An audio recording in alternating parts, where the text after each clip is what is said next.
From the Siouxland News Studios in HD, the Wayne State Coaches Show with Jordan Furby starts now. How's it going, everybody, and welcome to another edition of the Wayne State Coaches Show. I'm Jordan Furby. We're joined, as always, by the Wildcat football head coach, Dan Mclaughlin. Coach, thanks for being here. Thanks, Jordan. Thanks for inviting me. Absolutely, Coach. Glad to have you. I don't know if they can get any more heartbreaking than what we had last Saturday. Just a absolutely tough way to go out. A 28-24 loss to Concordia St. Paul, a game you guys had in hand, but unfortunately just let slip away. We'll get to the game, talk about it in the final stats. But talking about the first half, really kind of a close game in the first half. Concordia marches down on the opening drive, 6 plays, 62 yards, and they're on the board real quick. But as you guys have done so many times this year, you guys answer right back. Yeah, you know, the kids are playing hard. It was just a case of turnovers again that cost us the game, and we've had 23 turnovers in 8 games, which is just shy of 3 a game, and it's the bugaboo, and it's the whole reason for why we're sitting where we are.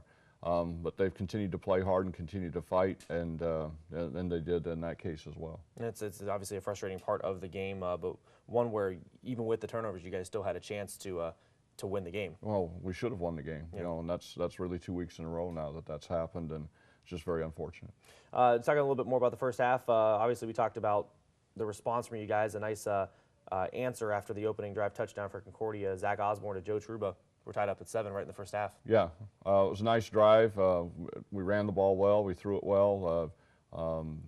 Grant Otten had a nice play after a reception up the sideline, and Zach hit Joe Truba on a crossing route for a touchdown to tie the game, and you know, we were right there. So we drove the ball down, got into scoring range, and threw an interception that might have made a big difference, but. Again, it's just turning the ball over that we've got to get that fixed. And going in only down 6 points, 13-7 was the score at halftime. What was kind of your speech? You guys have been there so many times before. What was your kind of message to the boys at halftime?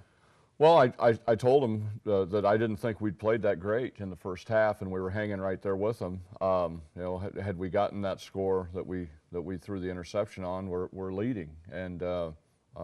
You know, things just hadn't really fell our way, but I could sense that we were gaining control of the game, and I felt like in the second half we'd come out strong and take control of the game, which we did. And you know, we're playing really well until the last 4 minutes. And what was your initial impression of the defense in the first half? Obviously, it was a low-scoring game, only 13-7. Defense played pretty well in the first half. They did. You know, Mike Aldrich did a great job of getting them ready. Kids tackled better than we had, and. You know, we were chasing the ball really well, and thought we'd done some really good things. All right, well, we'll check out second half highlights in just a little bit. We'll break down the second half action, plus we'll also get Coach's thoughts on the game. We'll see what else is going on in Wayne State with Wayne State 360. That's presented by Northeast Nebraska Insurance, and we'll also preview today's opponent. Please stay with us. Siouxland News presents the Wayne State Coaches Show on Fox 44, brought to you by the Diamond Center, State National Bank, Pack and Save, The Max, Arnie's Ford, Michael Foods, Northeast Nebraska Insurance, and Wayne State College and the Wayne State Foundation. And welcome back. We're here with Coach Mclaughlin. Coach, talking about the second half. You guys get the ball to start, and kind of a nice opening drive. You really couldn't have asked for a better opening drive. 4th and 1, you decide to go for it, and Charlie Davidson, Mr. Dependable, goes 59 yards for a touchdown. You guys are all of a sudden up 14-13. Take us through that drive, and what was the reasoning behind going for it on 4th and 1? Well, we were, you know, we were moving. We had gotten a first down, and then we got it was 3rd and I forget how many, 3 or 4, and we got right there, and it was 4th and 1, but it was really like 4th and 6 inches, and I just told John McMenamin, our offensive coordinator, I said go for it, and. He called a play, and it worked, and Charlie popped it for about, I don't know, 55 yards or something for a touchdown, and so it was you know, it worked out really well for us, and kids blocked it well, and we scored, and that put us up 1, and so got us a little momentum getting ready for the rest of the ball game. Now, obviously, you look like a genius when you go for plays like that. Obviously, it's nice to get those. Were you trying to be a little bit more aggressive with the play calling, you think, in that instance? Yeah, and you know, trying to get something going, trying to get something started, and I was confident that we could get it done, and John made a great play, or made a great call, and Charlie made a great play. The kids all, like I said, they all executed well, and we were able to pop it. And so, like you said, you look great when it happens. You look like an idiot when you don't, because we were on our own 39-yard line, and so it was a challenge, but a risk, I guess. But it's one I thought we could get, and it just happened to work out for us. It definitely paid off too. Well, a bit later on, Nick Monzu grabs an interception for you guys, sets up a 36-yard Tyler Bash field goal, 17-13. Then another scoring drive in the fourth quarter. Zach Osborne to McDaniel for 28 yards, 24-13 with 10-16. Things are looking good after that. Yeah, and we kind of slugged back and forth in the middle there. There was a big play with about 5 minutes to play. They had 3rd and 20, and I thought, okay, here we go. We're going to get off the field, and they converted it. And a very tough play for them. They did a great job. And then we stopped them, and they missed the field goal. And so I thought that was their chance. When they converted 3rd and 20 in our end and and came away empty, then I thought, okay, that was their opportunity, and they didn't get it done, and now we have the ball. And so we're up 11 with 4 minutes to play and had the ball. And you're thinking, this is we're in pretty good shape, and it turns out it wasn't the case. Yeah, just an absolute perfect storm kind of strikes. A fumble by Charlie. Concordia recovers right at your 21. 4 plays later, a 10-yard touchdown pass. They're within 3 points. Right, and then they got a good kickoff, good coverage. We didn't get great field position. First down, we didn't get a lot done. Second down, we get a first down. Nice run by Charlie Davidson, but we're called for a holding penalty. So instead of 1st and 10 on our own 40, we're 2nd and 20 from back on our own 20. And we didn't convert and had to punt. And they were able to save one timeout, and they went right down the field and scored again. And it was amazing finish. Yeah, it's an absolute punch in the mouth for you guys. You did have one last shot, got it all the way down to the 30-yard line, but just some pressure from Zach and a turnover ultimately cost the game. Yeah, we went to our NASCAR offense, and which is no huddle, and the quarterbacks are calling the plays, and Zach led us down to the 30-yard line. We thought we had a legitimate shot to win the ball game, and then the old turnovers. We fumbled it back to him, and then that was it. Yeah, just an absolutely. No way to sugarcoat it. It's a tough game to drive. Yeah, I told people we snatched defeat from the jaws of victory, and that's 2 weeks in a row, and it's just it's just a tough deal. Absolutely, Coach. Well, coming up after the break, we'll go over the final stats of the game. Obviously, a heartbreaking loss to Concordia St. Paul. We'll get Coach's thoughts on the game. We'll also look ahead to this afternoon's matchup coming up next. And welcome back. Time now to go over the final stats of Wayne State's loss to Concordia St. Paul last week. Coach, we mentioned a lot of similarities to last week. Outgained Concordia again this week, 379 to 347. Decent day for Zach, 18 to 36, 251 yards. He's kind of been having this trend of throwing multiple touchdowns, but then one crucial interception. And a lost fumble, So, he was responsible for 2 of the 3 turnovers, and he's just been real inconsistent. When he's good, he's really good, and when he's not so good, he's just not very good. And unfortunately, that happens sometimes during the game. And he played really well at times Saturday, and not so well at others. But he's a freshman, and so I keep saying that he can't be a sophomore soon enough. And hopefully he's going to continue to get better. I think he will. He works really hard at it. It means a lot to him, and I think he'll continue to do that. We've just got to get over those hurdles. Yeah, and when you take those humps, sometimes it's almost a baptism by fire. Where Absolutely. He's making these mistakes now, but down the road he may not. Yeah, well, he better not. Of course, another Jekyll and Hyde performance was Charlie Davidson. On one hand, 27 carries, 122 yards, 1 touchdown. Obviously, the big one on 4th and 1. It's his 6th 100-yard game of the season. He broke 1,000 over the year. But the costly fumble, right? That led to the comeback. Yeah, and that was really the backbreaker. And he had fumble problems early in the year. He kind of got that corrected.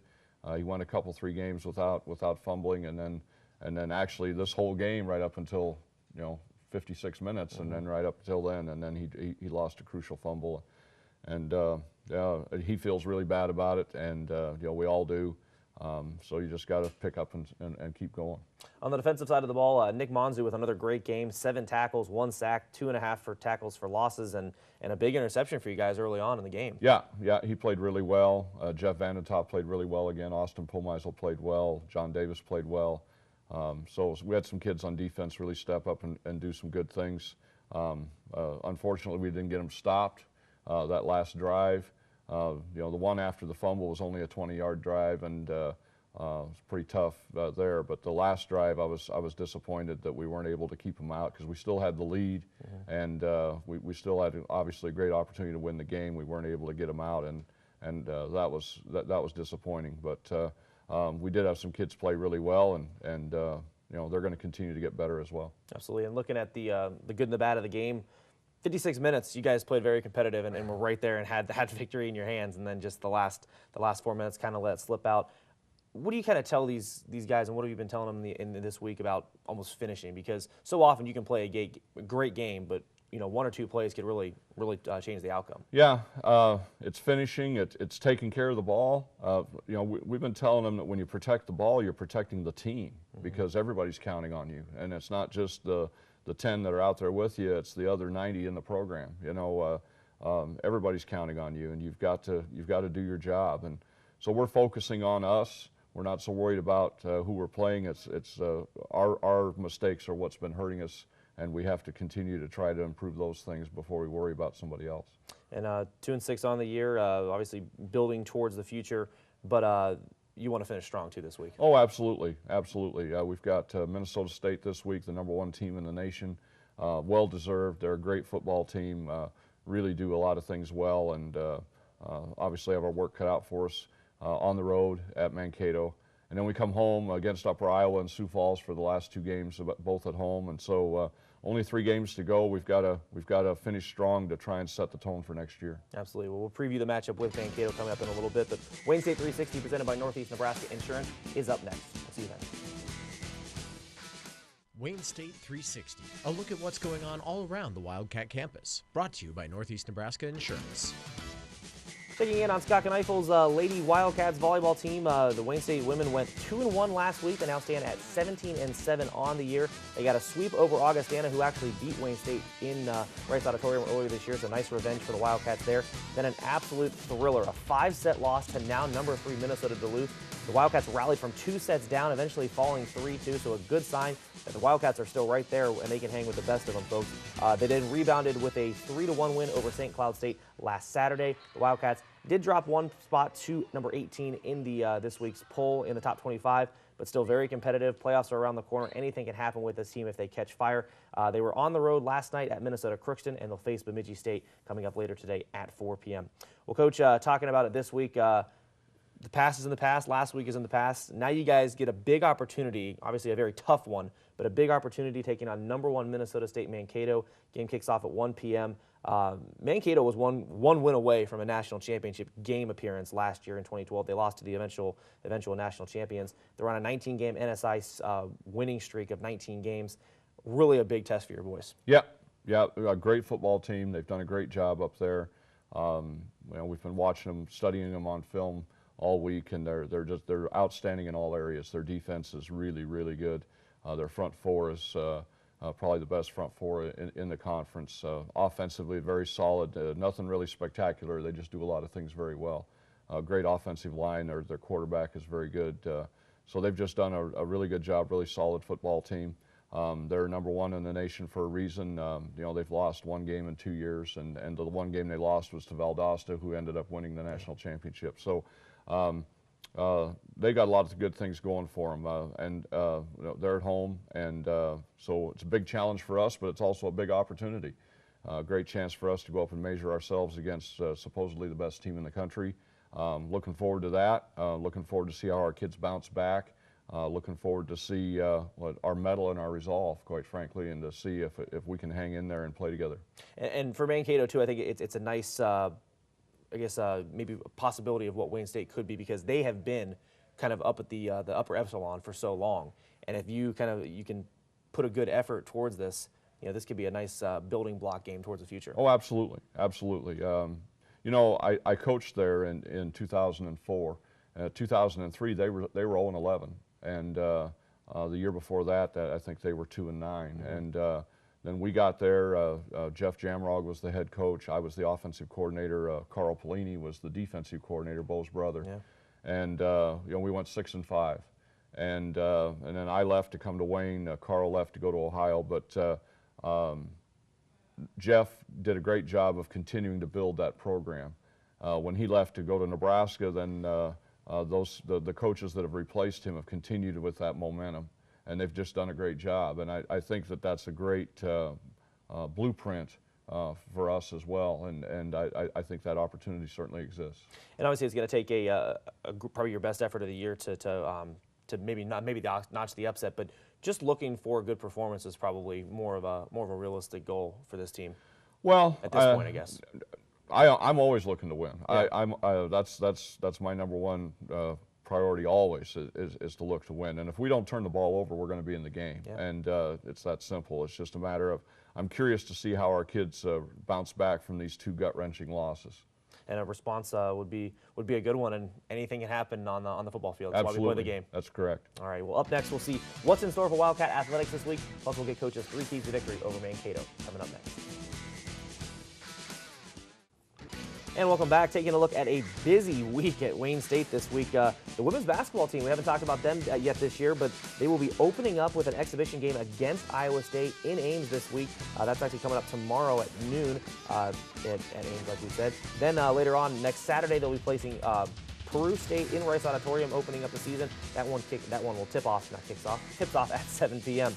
Looking at the women's soccer schedule this week, they have a home matchup versus Sioux Falls. Again, that's tomorrow at 1 p.m. The women's volleyball team has a pair of home matchups this week. Northern State next Friday at 7 p.m. in Rice Auditorium, and then they will also host MSU Moorhead. That one will tip off at next Saturday, November 9th at 4 p.m. The cross-country teams will be in the Central Regional up in Sioux Falls. The women will run at 11 a.m., while the men will start their run at 12:15. And then the men's basketball team also with a big exhibition game against a big D1 opponent. The boys will be at Purdue. That one will be at 6 p.m. coming up on Monday. Back here with Coach Mclaughlin. Coach, big test, big challenge for your guys going up against number 1 Minnesota State Mankato. Like we said earlier, they're on a 19-game conference winning streak. Really a big game to kind of have a measuring stick for your guys. What are going to be your biggest 3 keys to victory here?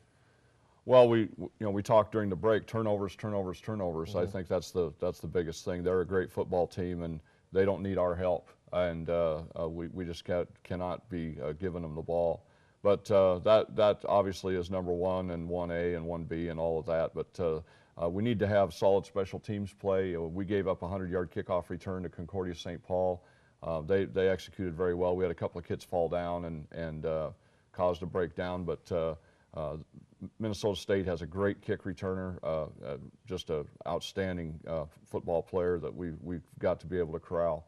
So I would say the second key is solid special teams play.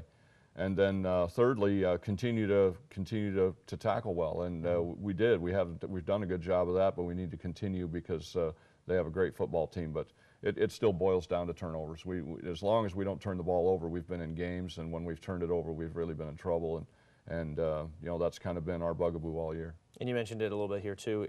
So often when you play a team of Mankato's caliber, it's got to be flawless execution on your guys' part, and we've seen glimpses of it.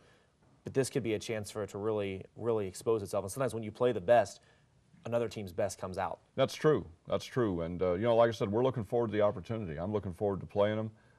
Looking forward to going back up there. I have a lot of friends back up there, and, we'll take our kids up and see what we're made of. And I'm excited for that chance. I just don't want to help them out any. Make them earn everything they get and see what happens from there. And who knows, it could be maybe one of the bigger upsets of the year. Well, we won't look too far ahead, but yeah. Well, those things happen. That's why you play the game. That's why they have a scoreboard. Absolutely. And so we practiced all week. Had a good week of practice, and we're looking forward to the chance. And this is the last road game of the season. We come home for 2 more games, Upper Iowa next week, and then you finish the season versus Sioux Falls. Only 3 games left. It's time to finish strong. I know, absolutely. And the season has gone by so fast. We're sitting 2-6. Probably should be 6-2, but woulda, coulda, shoulda. So you can't change that. So looking for a great effort against Minnesota State and then finish up strong at home. Absolutely. Game kicks off this afternoon at 1 p.m. against Minnesota State Mankato. Then next week they return home versus Upper Iowa. Coach, I want to thank you again for being here. Jordan, I appreciate the opportunity. Best of luck this afternoon. Thank you so much. Absolutely. That's going to do it for us. It's going to wrap up the Wayne State Coaches Show as well. We will see you next week, and go Cats.